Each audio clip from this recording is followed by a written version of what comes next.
So the links just came out. And I'd like to show you 6 reasons why it's just a pile of scammy advertising about that vehicle and the in-game experience that it promises doesn't reflect in any way what you're getting in.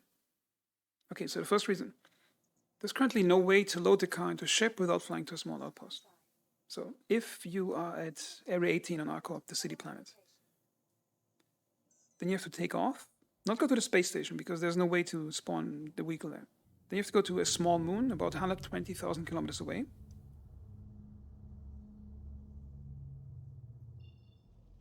Land on a remote outpost.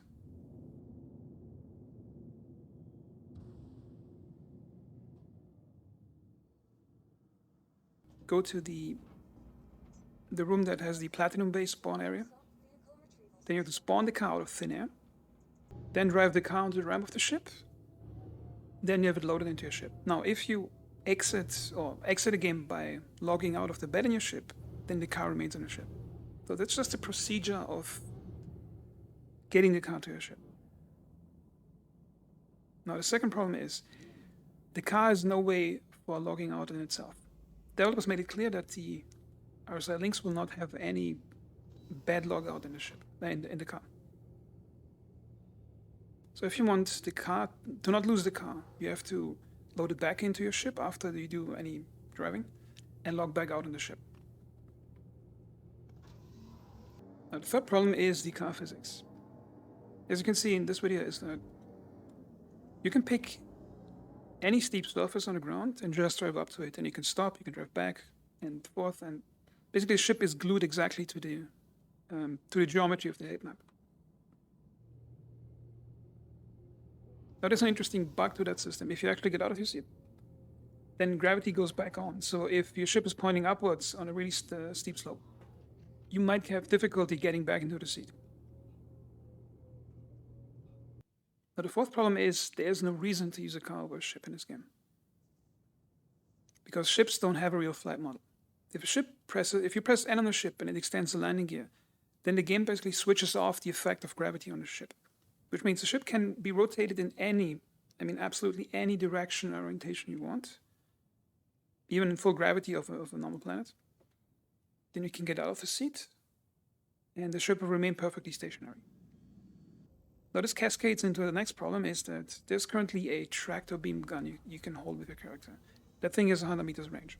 Okay, so you can just go to some opening on the ship, like an airlock.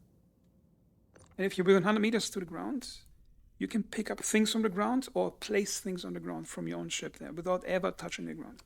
So there's no reason to actually drive a car to that point. Then the fifth reason is there's no reason to explore with the car.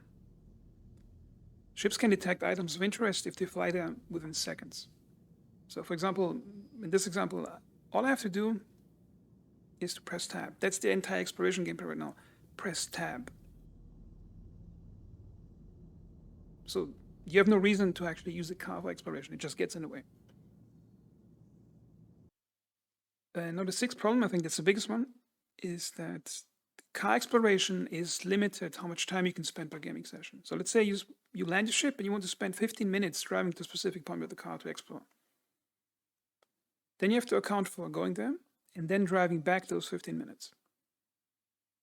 So you can go back into the ship, load it into the ship, exit the car, go into the bed of the ship, and log out. Because if you do not do that, if you just exit the game by just exiting without any bed logout, then both the ship and the car are lost, and you have to go through the procedure I mentioned in the first point all over again. So it's inherently dishonest what they're showing in the trailer about exploration and taking the long way home. And now some players might say that the car is not really lost because of persistence, which supposedly is functioning in the game. However, currently you cannot pick from a list of servers or shards to reconnect to the server. The game sometimes does it automatically, but only if you crash out of the game. And I think the reason for that is that CIG is hiding the list of servers, because if they would show you a list of servers you can select, then it would show that there's almost nobody playing Star Citizen. Here's an experiment you can do.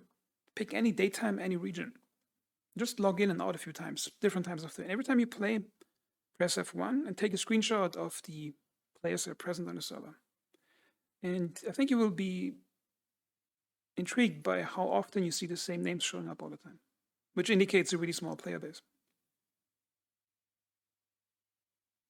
And some people might point out that the developers promised improving the car physics, and 2 years ago, I think, was it April 2021, they showed off videos about how they're working on improving the cars. But it was 2 years ago.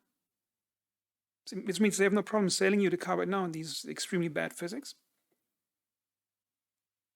Get the cash now, and then whenever they feel like it, improve the car physics. That was 2 years ago. They could probably add this feature within 2 days, having a car spawn in the loading area of a ship. But they're not doing it, likely because they're getting paid anyway. Which means they have no incentive to deliver quality gameplay to the player, because the money always comes in no matter what they do.